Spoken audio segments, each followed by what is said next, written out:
Manipur ki ahanba neuro patients ke amatangairaba specialized hospital neuro emergency trauma net multi speciality hospital singjai mathak tongtham likai da handuk chare hospital asna maruina BP stroke brain tumor lambi ki khudong thiba spinal disc prolapse spinal tumor amadi migraine chingba layengli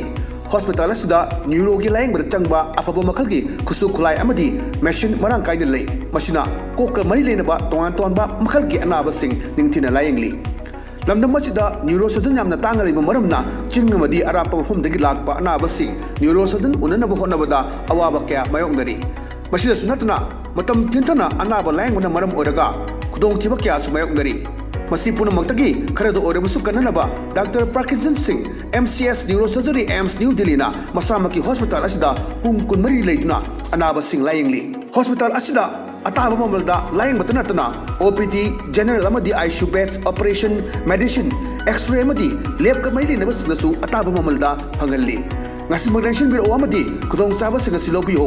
hena kubam road gidamak hospital asigi telephone number 7005534166 natraga 8974572154 da pau phabirak yagani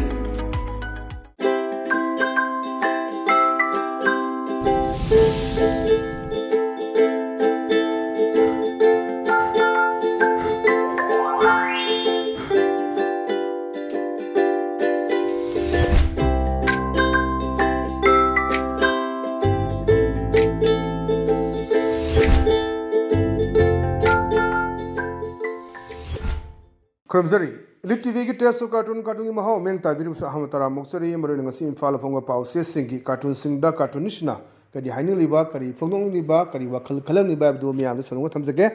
amda lokasage sanga express ki onthok pani da ila onthok pani da ba cartoon sing view yam phajaba adum ba wan thok ba cartoon ni ngasi ji kang du mini ra thra yatra du mini adai da sai sifai de law ne ba kang sing basida kang do tamna sing view konung kang break yaw de ba kawbi nu na yamna phajaba idra ega bbs thamai se adum akoi gi sahi khuding adum leptana kang chingba marakta corona gi aduga lan marakta chingi da ba khara adum yaw khre madum odina su haji mayam se bhakta mayam haji thomjan naramani thomjan ba hormani pungama helabanina aduna mayam se ching maduda koi tamna chingbiyu break yaw da bani na sum phagi oi kari koi puthokpa yamna phajaba adumba wan thok leiba cartoon en thamjage mathang leisna khoi sana leiba ki loire dana aduni sidasu kang mari leina bani thamai ba khoi gi thim se ada aiga sida leikai gi han jingam hangbudane aiga handakti kang chinglaroidra irang langba udene na ada aiga sna khumak pani kain khumakena irang loidri phau konthong wan malang bi ranu na prabhuna mangdalak lamine na irang loidri bokdi konthong wang malan bi ranu na prabhuduna mangdalak me aduna chingdau mande na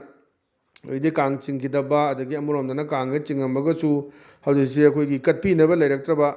chen kg da lupa yankai henjalakiba katpinaba ngamaktaba thaine matamni chen kg lupa 5 6 3 piringai nu katlamba hajini yankai henjalakpa mayam torokpa adugi laibo katpa ngamaktu film da lakpatu nedna mayam di lekai mathang pali punarambani haidi pali pubinabasu leiraktabagi mami tarakpa na kang che dum khara pesa paiba kamuna dum tauba paidaba kamuna di taudaba adu film da lakpu film duni ona pesa paidaba brahman lining jabadudi ngamdre kang ching bauda lai khala katlaga dum tokpusu yawdaba natte sigum film je leibesidani ega handati kang ching laroidra irang langba udene hai kanda irang loidri fauba konthong wang malanbi ranona prabhuna mangda thamlamine na laklamine na haibjani yam phajaba adum wan thok leiba cartoon en thamjage patang da leisna hujik si 2027 ki election langkhan rakpa matamni election campaign amkhak tawbada ngasai gi elected hana elected sin haibani mane handa mu aina karabadi corruption legalize tawgani na you legalize tawna taba corruption legalize tawni haiba da mayamjina sir madum da sohen bigano na corruption thingna bu honda na corruption ya handoi ba corruption je legally ya hedana sir madumakta sohen binu no sunung ba order the poni corruption legalize to bai ko aduna hadi tori ba corruption lenga ki thabak changbada lak yang khai hum phu pinari ba mayam si adum sini koina adum here sheni akoina uba mana pinari matamda photo number aduga facebook ta sai ngasi lak hum phu pira me tara pina thagalak pana tamnina adu mayam du lai aduna sai corruption je legalize to ni harak pane nok sunung ba hai tare adam phajaba cartoon ni sijo mathang delation koi puna phom gi balu he adune ba balu he sida ngasagi mantri patri hai tare लीडरसिना अखोगी पांजी येंगबा लाकने अदा पांजी ने कहेगेदा लेबाक्ति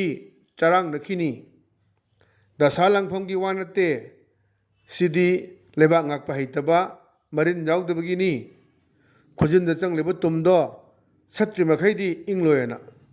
satri ngadi ingwe haijne do khojin da tum khoigi khojin da changiba tum se kari no se khoi khangu se kanano aduna lebak ti khara sarang nakini dasa langpham ki wanate sidi lebak ngakpa haitaba marin yaudabagini khojin da changleba tumdo satri khaidi ingloyena yamna fajaba nungi wahan tok leba yam fajaba dum cartoon thamjage matang da leisina khoi Nalon Togdangi, Hawa do Lerang do Duni. Hawa do Lerang do the Masinaka, very Sanabani, elected messenger. Lamasina had the Pampirani, Nang Pida, so I'm a thing Panga, because never among Yograbani, some Changadaba, Adumba ideally Tabanatagana, or Mbayai, Cartooniski Tabuchin Bada. Hanakti, so that a Pamamadi Pirani, Nakoi, so Matin credit of Wangam Lagani and Ibani, my Maseni, Kutabai Masela,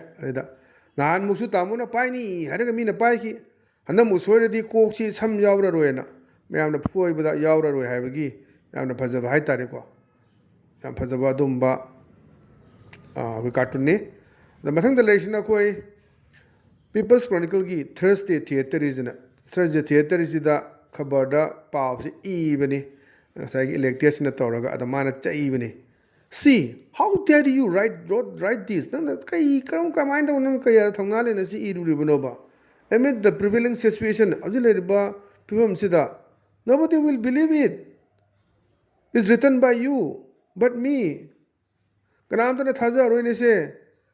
I even have seen an so I even Taza Roine and come to Iran Havagi and Pazaba Adumba, Yam no one to labor Adumba cartoon Havatare. And I see the Adumba, ELITETV Teso cartoon, cartoon Maha, Matanga solution Jeremy, Taviru Sing Bomukana, Kuram Zabolina, Kanana Batanijeri, Pinevisi.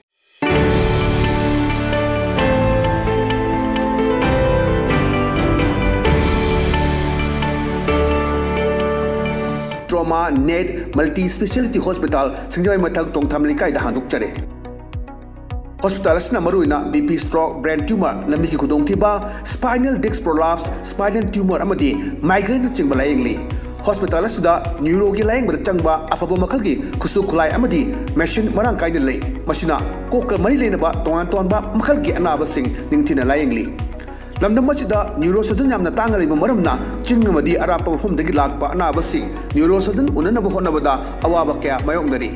masida sunatna matam tintana anaba languna maram oraga kudong thiba kya su mayongdari masi punamakdagi kharado orabusu kananaba Dr. Parkinson Singh MCS Neurosurgery AIMS New Delhi na masamaki hospital asida pung kunmari leituna anaba sing layingli hospital asida Ataba mamalda laying batanatana OPD general amadi ICU beds operation medicine x-ray amadi lab ka maili na basnasu ataba mamalda hangalli ngasi magdenshin biro amadi kudong saba singa silobiho